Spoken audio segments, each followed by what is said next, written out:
मेरा सच्चा सौदा सिरसा के प्रमुख गुरमीत राम रहीम एक बार फिर से चर्चा में है। मामला कोई नया नहीं है। एक बार फिर से गुरमीत राम रहीम की पैरोल को लेकर सवाल उठने लगे हैं। राम रहीम की पैरोल भले ही रोहतक की सुनारिया जेल प्रशासन की ओर से नामंजूर कर दी गई हो, लेकिन इसे लेकर श्री अकाल तख्त के जत्थेदार ने कई सवाल खड़े किए हैं। अकाल तख्त के जत्थेदार ज्ञानी हरप्रीत सिंह ने गुरमीत राम रहीम को लेकर हरियाणा सरकार की मंशा पर सवाल उठाए हैं। हमने गुरमीत राम रहीम की पैरोल को लेकर अपने स्तर पर पड़ताल की। हमने इसे लेकर जेल मंत्री से भी बात की, लेकिन पहले आप अकाल तख्त के जत्थेदार की ओर से जारी वीडियो को सुनिए, जिसमें उन्होंने हरियाणा सरकार पर गुरमीत राम रहीम की पैरोल को लेकर आरोप लगाए हैं। ਉੱਥੇ ਭਰੋਸੇਯੋਗ ਸੂਤਰਾਂ ਤੋਂ ਪਤਾ ਲੱਗਿਆ ਕਿ ਕਰੋਨਾ ਵਾਇਰਸ ਦੀ ਆੜ ਦੇ ਵਿੱਚ ਹਰਿਆਣਾ ਸਰਕਾਰ ਜਿਹੜੀ ਹੈ ਉਹ ਸੌਦਾ ਸਾਧ ਨੂੰ ਪੈਰੋਲ ਦੇ ਉੱਤੇ ਰਿਹਾ ਕਰਨ ਜਾ ਰਹੀ ਹੈ। ਇਹ ਬਹੁਤ ਮੰਦਭਾਗੀ ਗੱਲ ਹੈ। ਜੇ ਹਰਿਆਣਾ ਸਰਕਾਰ ਸੌਦੇ ਸਾਧ ਨੂੰ ਰਿਹਾ ਕਰਦੀ ਹੈ ਪੈਰੋਲ ਦੇ ਉੱਤੇ ਤੇ ਉਹ ਬਾਹਰ ਆਉਂਦਾ ਹੈ ਤੇ ਪੰਜਾਬ ਤੇ ਹਰਿਆਣੇ ਦੇ ਵਿੱਚ ਜਿਹੜੇ ਪਿਛਲੇ 3-4 ਸਾਲਾਂ ਤੋਂ ਸ਼ਾਂਤੀ ਦਾ ਇੱਕ ਮਾਹੌਲ ਬਣਿਆ ਹੋਇਆ ਹੈ, ਉਹਨੂੰ ਅੱਗ ਲਾਉਣ ਦਾ ਇੱਕ ਬਹੁਤ ਵੱਡਾ ਯਤਨ ਹੋਏਗਾ ਤੇ ਇਹ ਇੱਕ ਸਿੱਖਾਂ ਨੂੰ ਉਕਸਾਉਣ ਵਾਲੀ ਗੱਲ ਵੀ ਜਿਹੜੀ ਹੈ ਉਹ ਹੋਏਗੀ। ਸਿੱਖਾਂ ਨੂੰ ਭੜਕਾਉਣ ਵਾਲੀ ਗੱਲ ਵੀ ਜਿਹੜੀ ਹੈ ਉਹ ਹੋਏਗੀ। ਇਸ ਕਰਕੇ ਹਰਿਆਣਾ ਸਰਕਾਰ ਨੂੰ ਇਸ ਕਿਸਮ ਦਾ ਕਦਮ ਚੁੱਕਣ ਤੋਂ ਗੁਰੇਜ਼ ਕਰਨਾ ਚਾਹੀਦਾ ਹੈ, ਜਿਹਦੇ ਨਾਲ ਪੰਜਾਬ ਤੇ ਹਰਿਆਣੇ ਦੇ ਅੰਦਰ ਜਿਹੜਾ ਸਦਭਾਵਨਾ ਦਾ ਮਾਹੌਲ ਬਣਿਆ ਹੈ, ਭਾਈਚਾਰੇ ਦਾ ਮਾਹੌਲ ਬਣਿਆ ਹੈ, शांति का माहौल बनया, वो माहौल जड़ा है वो खराब ना होवे। चलिए आपको बताते हैं कि आखिर कोरोना संक्रमण के बीच एक बार फिर से गुरमीत राम रहीम की पैरोल का मामला क्यों गरमाया है।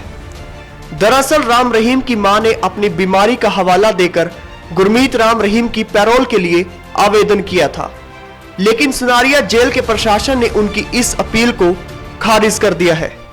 इस मामले को लेकर हमने हरियाणा के जेल मंत्री रंजीत चौटाला से बात की। चलिए आपको सुनाते हैं कि गुरमीत राम रहीम की पैरोल और श्री अकाल तख्त के जत्थेदार की ओर से लगाए गए आरोप पर उनका क्या कुछ कहना है। ऐसा है कि अंडर लॉ सब कुछ हो रहा है। अब उसमें रूल्स में ये नहीं है। उन्होंने सुप्रीडेंट जेल ने यहाँ मांगा, जब उनकी एप्लीकेशन गई कि उनके मदर बीमार है और वो घर मुंडे मिलने जाना चाह रहे हैं। सुप्रीडेंट जेल ने एसपी सिरसा को पूछा कि जी वो क्या हालत है, उनकी मदर क्यों मांग रहे हैं, उनके आने से कोई वो तो नहीं है। इन्होंने रिप्लाई में ये किया कि नहीं जी उनका मदर स्टेबल है, कोई ऐसा हल नहीं है। नंबर 2, इसके बाद वो आएंगे तो वो उसमें लॉ में ब्रीच होगा, भीड़ हो जाएगी, ये ज़रा ठीक नहीं रहेगा, कोरोना लगा है, इस करके उन्होंने ऐसी रिपोर्ट भेज दी। उसी पे रिजेक्ट हुई और इसमें कोई हमारा कोई लेना देना नहीं। जो कानून और नियम में है वही हुआ है, कोई किसी के लिए स्पेशल नहीं है। जो लॉ में है वही हुआ है। सर, जत्थेदार जो अकाल तख्त के जत्थेदार उन्होंने ये आरोप लगाए हैं कि हरियाणा सरकार बाबा राम रहीम को पैरोल दे सकती है या देने में मदद कर रही है। देखिए वो क्या कह रहे हैं उस पर मैं नहीं जाना चाह रहा। हमने वही करा है जो कानून और नियम है। हम किसी के दबाव में नहीं आते, ये उनका मामला है, वो क्या कहें। हम कोई उनकी प्रतिक्रिया देख के या किसी और नेता की प्रतिक्रिया देख के कुछ नहीं कहा करते। हमने जाना है जो कानून है। हमारे मुख्यमंत्री जी वही करते हैं जो कानून में है। और मैं जेल मंत्री हूँ, मुझे पता है, मुझे किसी का दबाव नहीं आया। खाली रूटीन की बात थी, मुझे मीडिया से पता लगा कि उन्होंने करा है। सुप्रीडेंट जेल ने एसपी की रिपोर्ट मांगी, एसपी ने ये कहा कि नहीं उनकी मदर स्टेबल है, कोई ऐसा कारण नहीं है। और दूसरा, उनके आने से थोड़ा सा कानून में नियम में दिक्कत आएगी, भीड़ होगी इकट्ठी।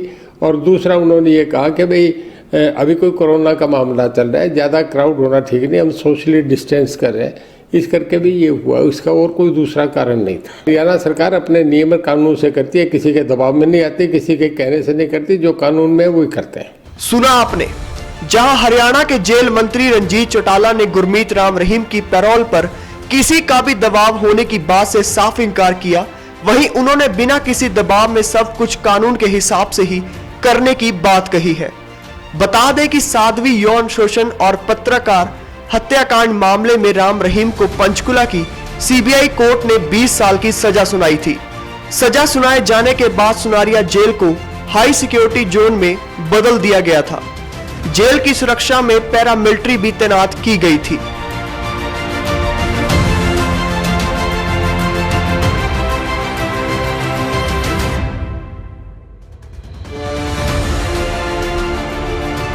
भारत 9 के लिए ब्यूरो रिपोर्ट।